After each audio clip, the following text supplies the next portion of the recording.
Continuando, porque teve uma interrupção aqui do celular.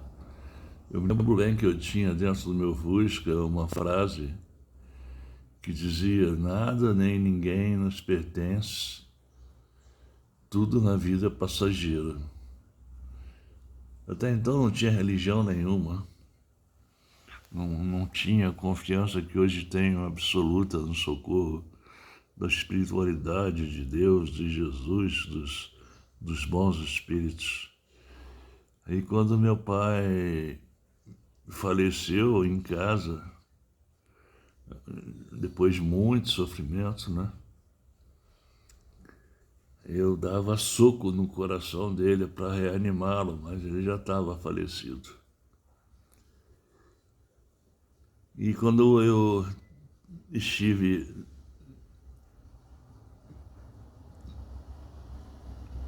no cemitério São João Batista na hora do enterro, fui o último a sair.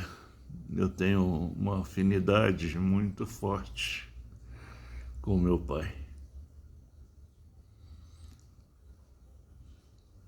Ele escolheu meu nome, Luiz Carlos, em homenagem a Luiz Carlos Prestes, que sempre fez tudo pelo social, né? Fez a maior coluna do mundo, a coluna Prestes, que saiu do Rio Grande do Sul, foi até o norte, nordeste, e nenhuma caminhada tão grande, revolucionária para o bem-estar social no mundo existiu como a da coluna Prestes. Então eu dava soco no coração do papai, mas já estava falecido, e na hora certinha chegou a minha irmã Tânia, vindo de Pariquera-Sul, onde ela fazia plantão lá. E a gente tinha levado ela para lá, eu, mamãe e papai, de carro, uma Brasília. E chegou na hora o tio Armênio.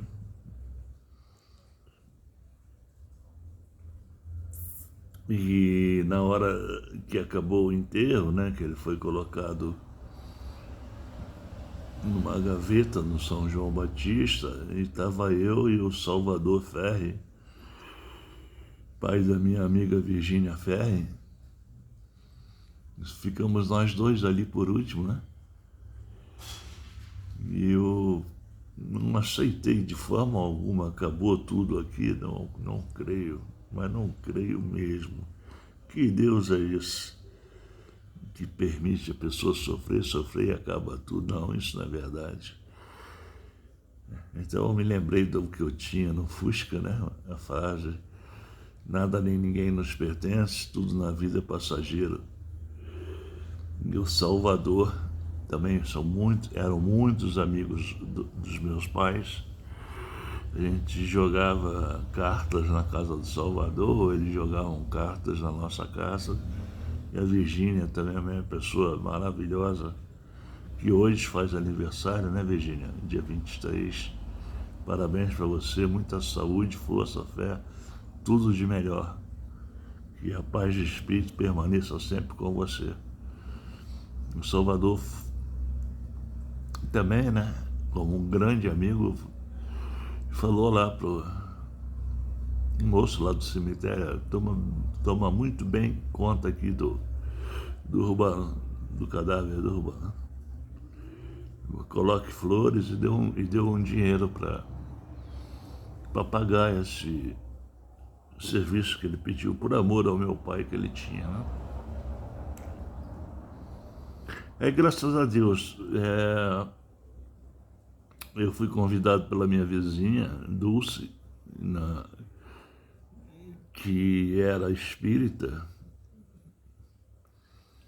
vendo a minha revolta, ela me convidou a frequentar o Centro Espírita Lar Teresa, onde eu tive, logo na primeira palestra, uma visão totalmente renovada da vida, através do altivo Pampiro, do Centro Espírita Leon Denis, que estava dando palestra lá. E o que mais me cativou foi ninguém pediu grana nenhuma, diferentemente da Igreja Universal, né? A parte científica, que não existe mistérios da fé, tudo é explicado. E é como se tivesse colocado um óculos na minha vista que estava desfocada e eu passei a ver tudo focado. Fiquei apaixonado pelo Espiritismo, sou apaixonado pelo Espiritismo, é o que me conforta, é o que me consola, é o que me dá forças, ao ponto de querer ir para Paraná fazer uma faculdade espírita que existia no Paraná. Mas não houve necessidade. Eu acabei indo por desgosto que eu tenho com o mundo capitalista selvagem, de saco cheio de tudo, um querendo levar vantagem em cima do outro, certo, que nem falava o Gerson naquela propaganda, né? Isso é coisa de bagagem espiritual que eu trago de outras vidas. Aí eu fui ao Chico Xavier também, me engajei lá fui com a intenção de me engajar nas obras sociais dele, já que os livros deles me ajudaram muito e ajudam a todo mundo do planeta todo, né? Que é traduzido em todas as línguas. Ele não recebeu um tostão e é o escritor mais vendido do mundo, muito mais do que qualquer um. Mas não recebeu nada. Todo o dinheiro foi doado para a caridade. Todo, absolutamente todo, e continua a ser doado para a caridade. Então, fiquei lá uma semana, tive o prazer, a honra de entrar na casa dele, ver lá o interior da casa dele, que era uma zona, assim, tudo desarrumado, papel no chão, igual ao meu quarto, sempre indisciplinado, porque é muita coisa que vem na nossa cabeça e eu não tenho disciplina, né? Estou aprendendo a ter agora para diminuir a ansiedade, viver um dia de cada vez. E o Chico Xavier é uma fonte ainda, porque ninguém morre, de informações e de passar informações para milhões de pessoas, não só lá dentro da casa dele, do Centro Espírita da Prece, como através dos livros, enfim. Eu fiquei uma semana, participei do sopão, tem uma foto que eu bati com ele. Então, hoje em dia, eu já não tenho mais aquilo que eu tinha quando era criança, né? Jamais morria de medo de perder meu pai, minha mãe. Sumir não, mas não estão vivos, graças a Deus, se comunicam comigo diretamente.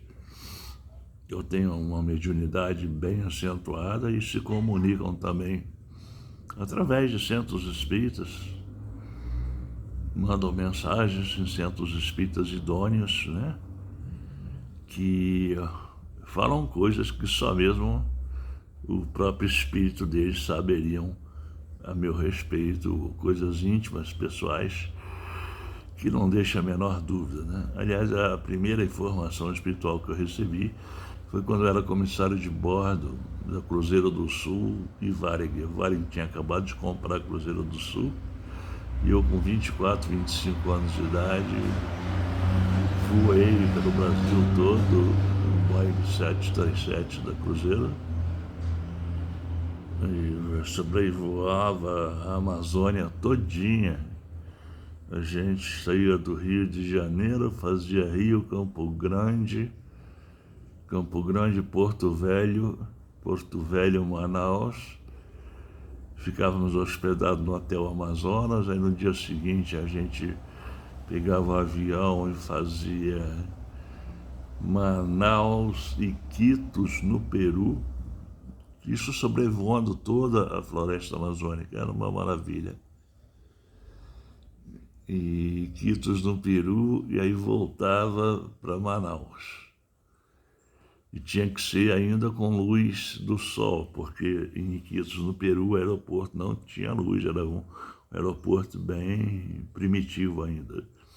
Mas o Boeing 737 pousava em qualquer lugar. E depois, no outro dia, a gente fazia Manaus, Boa Vista, lá em Roraima.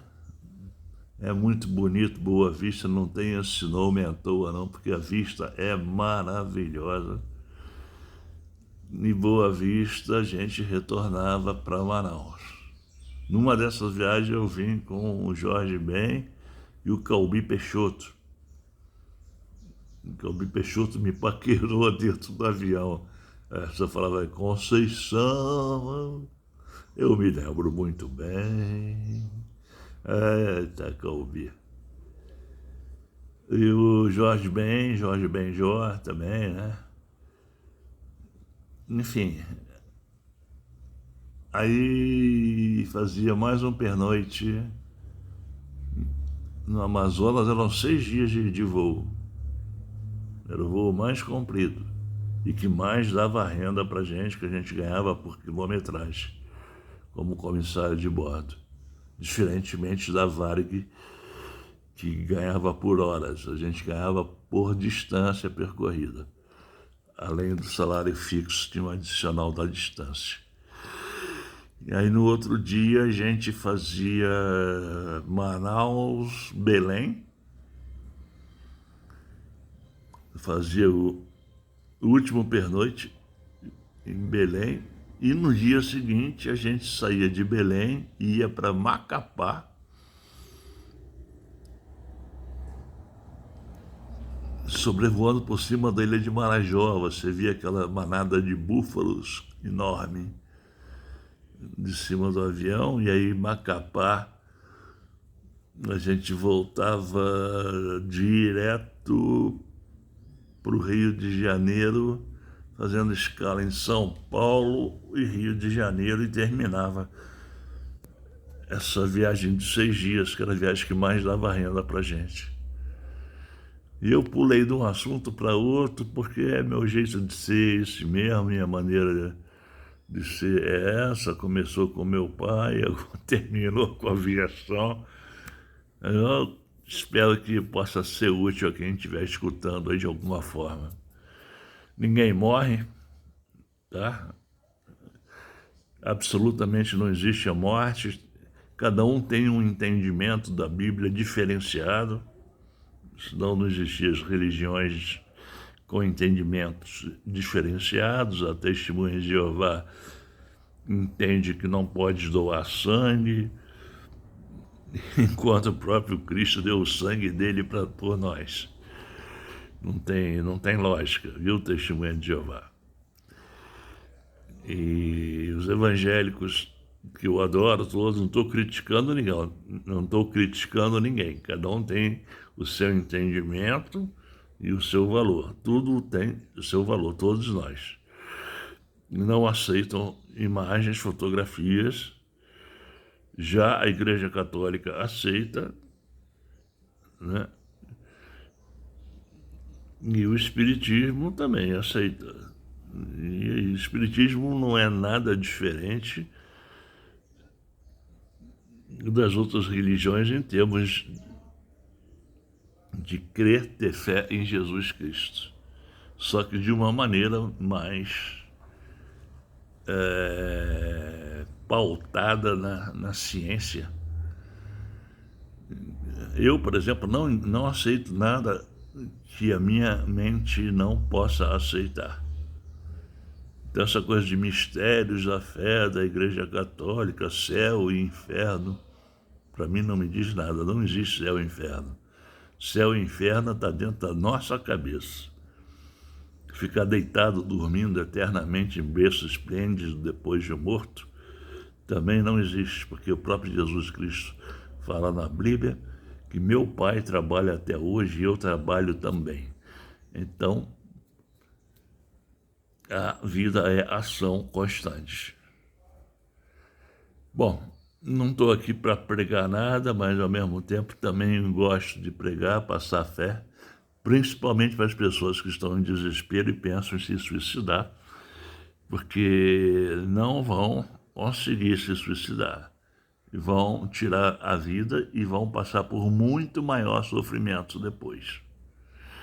Então, eu aconselho a todos vocês que estejam desesperados, à beira de querer tirar a própria vida, a buscarem uma igreja qualquer, uma palavra, desabafar, centro de valorização da vida, porque não existe a morte, você vai apenas antecipar a sua saída do plano carnal para o plano espiritual com muito sofrimento. Vai sofrer muito, vai ver que não morreu e depois vai voltar, reencarnar com muito sofrimento, com muita sequela, com deficiência mental, conforme for o tipo de suicídio. Porque tudo fica marcado no nosso perispírito. Bom, é isso aí. Um abraço, desejo tudo de bom para todos nós. Um abraço, tchau, tchau.